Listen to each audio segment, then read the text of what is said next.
Welcome back, everybody, to the Hilchot Pesach series. Today we will be talking about two different types of halachot, two different categories of halachot. I'll try to בעזרת remix one into the other. B'siyata d'shmaya. I also do want to say that I'm not a Rav, nor am I paskening. I'm just here to bring an awareness of the halachot. If you have any questions, please contact your local Orthodox rabbi. Like I said, I am just here to try and bring an awareness, b'siyata d'shmaya, of the halachot of the month of Nisan, as well as the halachot of the holiday of Pesach, Chag Pesach. So, we will start off today with the halachot of fasting during the month of Nisan. Is one permitted to fast during the month of Nisan? The answer is, during the entire month of Nisan, one is not permitted to fast, even on a yard site. Meaning, let's say, chas v'shalom, someone passes away in your family, and it's their yard site. There is a custom to fast on someone's yard site as a form of mourning. That is not allowed. On the anniversary of the dead, that is not allowed. Well, there is three types of fasts that are allowed. I can already see that you guys have been talking about Tanit Bechorot. Yes, so I'll talk about that.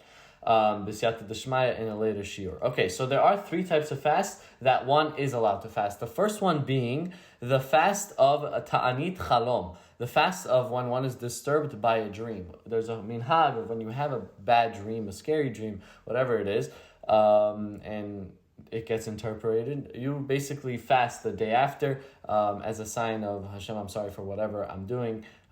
Please don't bring a negative thing on me.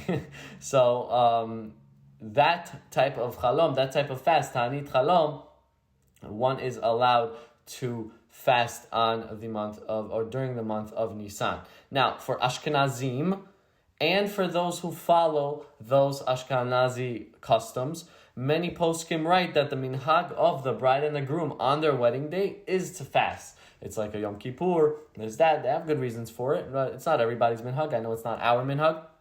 But for Ashkenazim mostly, it is their minhag. Now, the hidush that it says here, one is allowed to, one must fast if it's their wedding day during the month of Nisan, even on Rosh Chodesh Nisan. Meaning there is a loophole, usually what people do, I've heard this from people, my Ashkenazi friends, that they made their weddings on Rosh Chodesh to get away from the minhag of fasting, because one is not allowed to fast on Rosh Chodesh. So what he's bringing down here is that not only must you fast if it's your wedding day during the month of Nisan, but even during Rosh Chodesh Nisan, you still must fast if that is your minhag on your wedding day. Now, we will learn later, B'ezrat Hashem, I think in four episodes, we will learn about the Ta'anit Bechorim, the firstborn fast on Erev Pesach, unless they attend a siyum, but like I said, we'll talk about that later. So since we were talking about the yard site, that's how I'm going to try to remix it in. Since we were talking about yard site and anniversary of the death, I wanted to talk about the halachot of mourning during the month of Nisan, right? Someone passes away, and now you're obligated to mourn. So what are the halachot of a mourner during the month of Nisan? So there's something called a hesped, a eulogy. One may not deliver a eulogy, a hesped, during the month of Nisan. Okay? If someone in the family passed away and you are now in Avel, you may not deliver a eulogy during the month of Nisan. However, a eulogy, a hesped, for a Talmid Chacham, a Torah scholar, in the presence of his body is permissible. Okay, so if the body is present, let's say the casket is present, and you want to give a eulogy, a hesped, for a Talmid Chacham, that is permissible during the month of Nisan.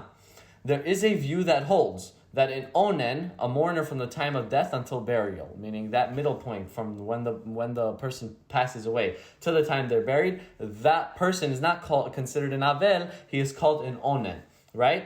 They may be permitted to eulogize the deceased even during Chol HaMoed, meaning during the month of Nisan, of course, but even during Chol HaMoed, I'm pretty sure, don't quote me on this, but during Yom Tov, I think it is not allowed. Again, consult your local Orthodox rabbi, but even during Chol HaMoed, he is allowed to deliver a hesped if he is an onen, and that is on some opinions hold this. Again, ask your local Orthodox rabbi what your community, what you hold. Now, There is a passage called Kel Maleh Rachamim that is said during the funeral service, right? That is omitted from the funeral service during the month of Nisan. It is not said during the month of Nisan, okay?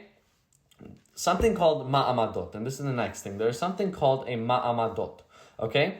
It is a minhag that upon arriving the cemetery, those carrying the deceased make 7 stops while the pesukim of Yoshev Beseter Elyon B'Shadai Nonan, right, are said. During the month of Nisan, these stops are not required, and Yoshev Beseter Elyon is omitted from the burial service.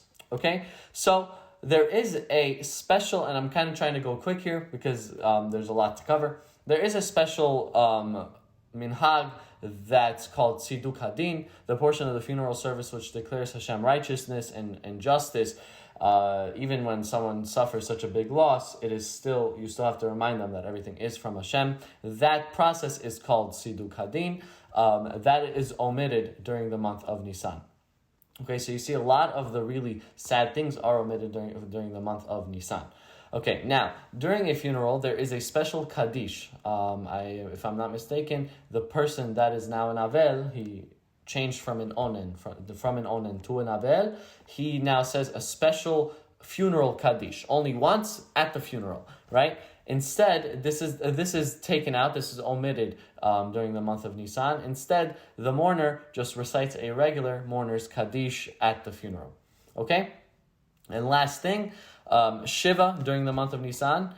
Shiva is observed normally with the exception of Pesach. If Pesach falls out on the days of Shiva, you have to consult and contact your local Orthodox rabbi. It gets very confusing. There's many different things that can happen that you have to do. So regarding Shiva, it is observed normally during the month of Nisan with the exception of Pesach. B'ezrat Hashem, that's all I want to speak about for today. I want to say thank you so much, everybody, for listening. And I'm sorry for the delay. Something came up. It was a whole thing, but b'ezrat Hashem, we will make up for it. This series, as well as this class and everything, is dedicated, b'ezrat Hashem, for the Refua Shelema of Ya'akov Yisrael ben Tamar Mlכה, as well as Rabbi Zechariya Wallerstein. Unfortunately, he is in very, very, very bad condition. B'ezrat Hashem, may he get out of this state.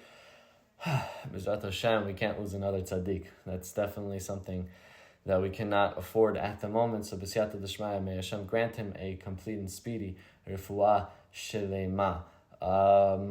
Also, this is dedicated for the LeIluy Nishmat of פנחס ben Abraham v'gam עתניאל Chai ben בּלור.